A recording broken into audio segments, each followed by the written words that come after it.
Hi, welcome to my winter TBR. I know that my glasses are glaring, but there's nothing I can do about it other than move, and I don't want to because I like having my Christmas tree right here. But I've been addicted to watching BookTube recently. So that said, I have a list here of books that they just like give me a winter vibe and I want to read them or reread them from like now, which it's December. It's the beginning of December currently, from now through like February. So let's get into it. I recently read a contemporary romance book and I hated it so much, so much. Legitimately cannot say enough negative things about it. But I read that a little bit ago, like last week. It was a holiday romance. It was so terrible that now for my winter TBR, there is not one romance book. Actually, there might be one. There's one. But it's not like straight up romance. Anywho, let's get into it. I'm gonna start with the books I'm like currently have started and want to finish because I'm just having trouble like latching onto a book right now because of how like dreary it's been outside. I just want to I'm just having trouble locking in on a book. So I'm going to tell you the ones that I've started and will hopefully finish. Now, I'm going to start with one that I'm considering not even finishing. The Reappearance of Rachel Price. Now, it's not that there's anything wrong with it so far. I'm not like, oh, I hate that. It's just not really my favorite. Like, it's a lot of family drama, which is totally fine. Totally fine. It feels really cliche so far. Now, mind you, I'm 50 pages in, okay? Like, I'm not super far into this book. I really can't give, like, a lot of information about this book. It's just, like, the language and the things that they're saying, I'm like, what? What's going on? And, like, they're teenagers who curse all the time, which, fine, whatever. It just, it just doesn't feel natural. Like, it feels forced, and I'm not loving the dialogue so far. So, I don't know if I'm going to finish it. I'm curious. I'm curious about how this all plays out, but I'm not, like, have to know. And I think it's because I'm not far enough in to be, like, super invested. I'm not invested in the ending at all.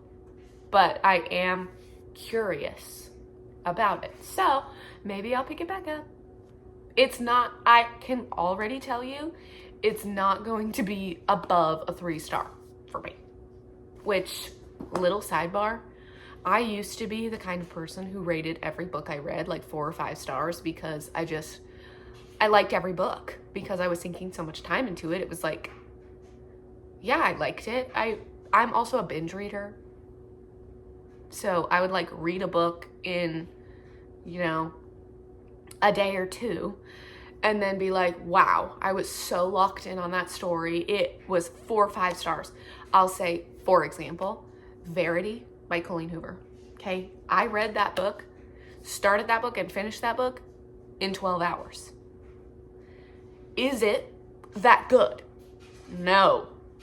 I actually just saw someone be like, it's a love story with suspense elements. And I'm like, girl, there is nothing about that book that is a love story. That book is not a romance. So don't let the internet fool you. That book is not a romance. There is a romance subplot, but it's so subplot. It's not. And I don't love the writing style, so to say. It's an easy read. It's an easy read for sure. And it is a page turner. But it's not like, it's certainly not like literature. Not that every book you read has to be literature. It's just like, that book is not 5 stars. You know what I mean? So I had to like knock myself down a peg. After I read that holiday romance book, rated that 1 star, DNF'd it at 60%. And now I'm like, I'm being a little more critical with my rating system. So, next, to the 2 books I'm currently reading. Oh my God. I can't express to you how much I love these books. And it's taking me a really long time to get through them.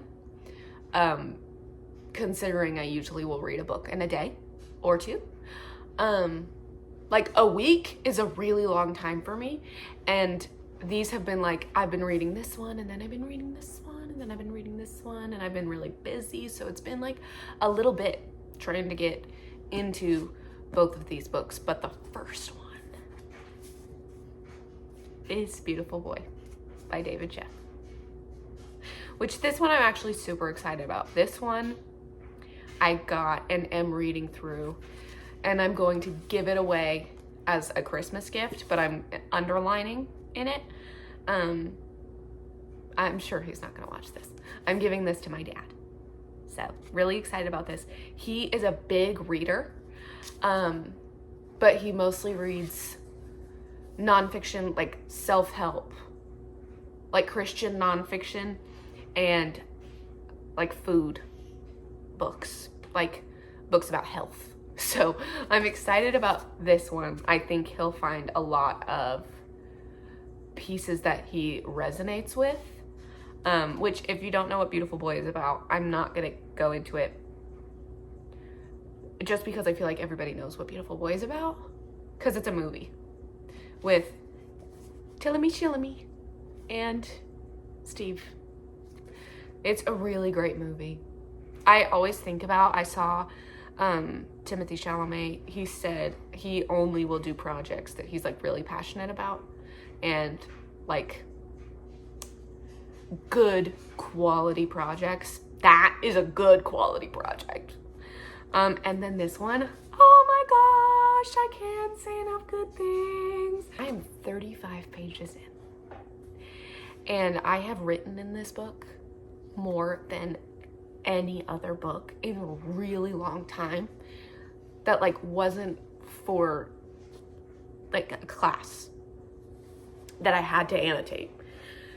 I have found so much in this book that I resonate with, or that I just appreciate, like lines that I just appreciate, and I'm like, if I were in that situation, that is exactly how I would feel.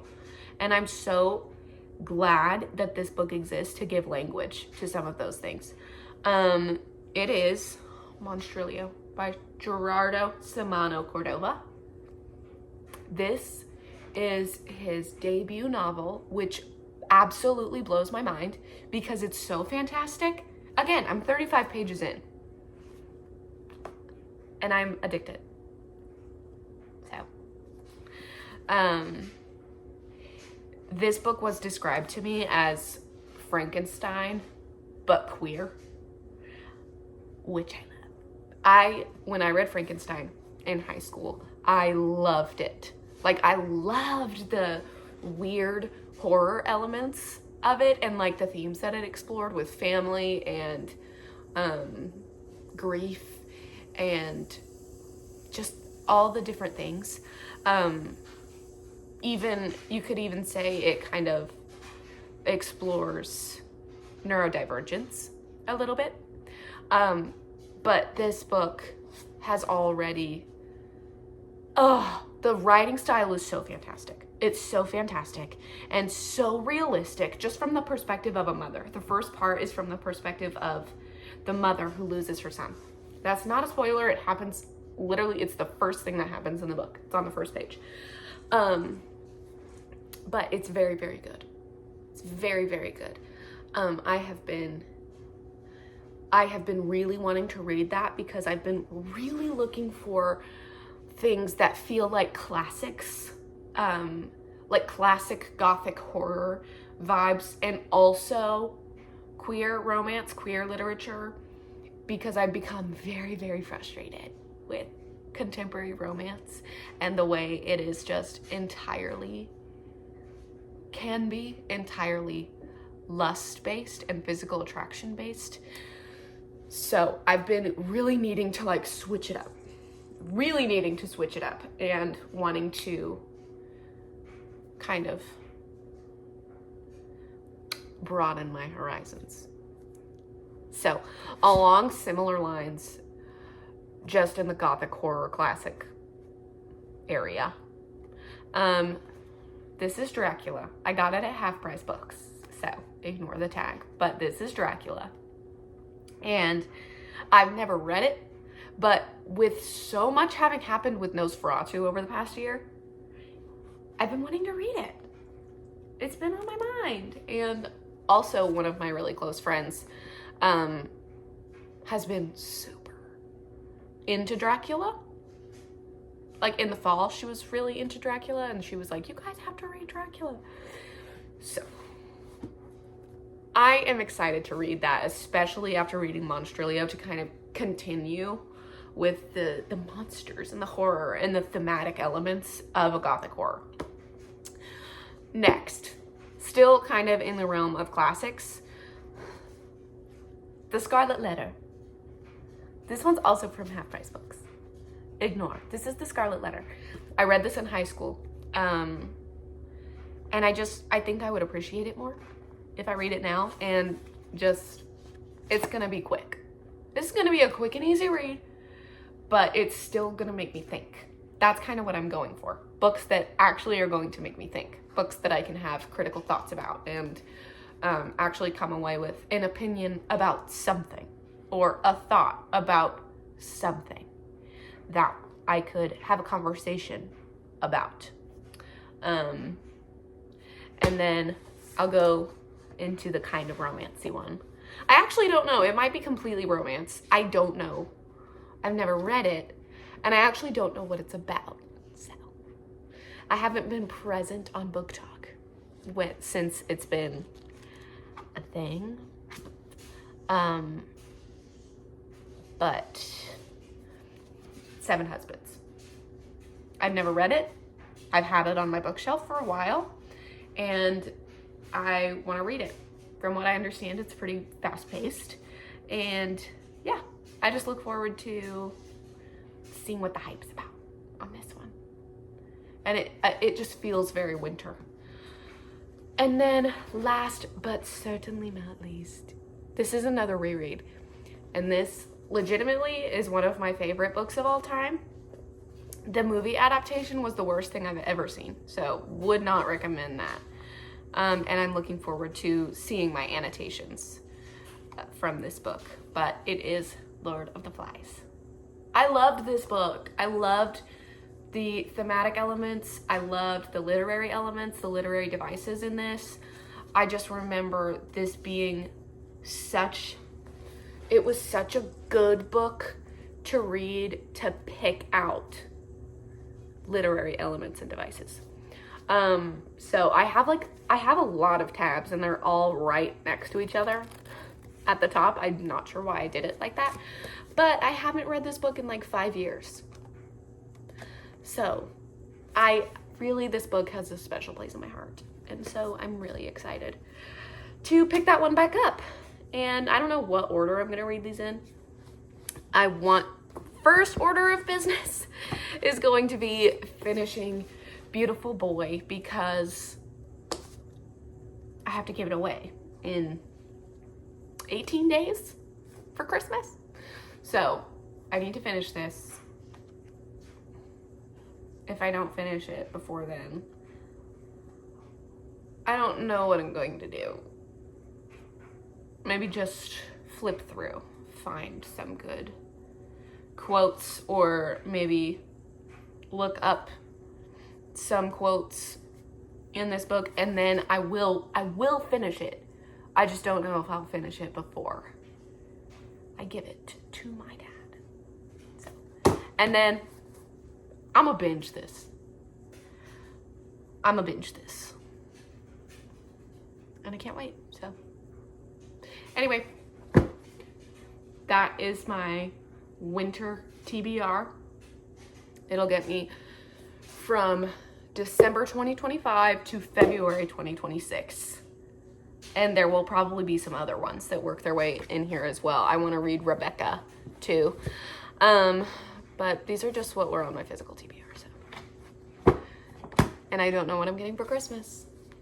Hopefully some good stuff, but hopefully some good books, I mean. But anyway, that's my TBR, so Merry Christmas. Hopefully I'll post another video before then, but the last video I posted was in October, so we'll see.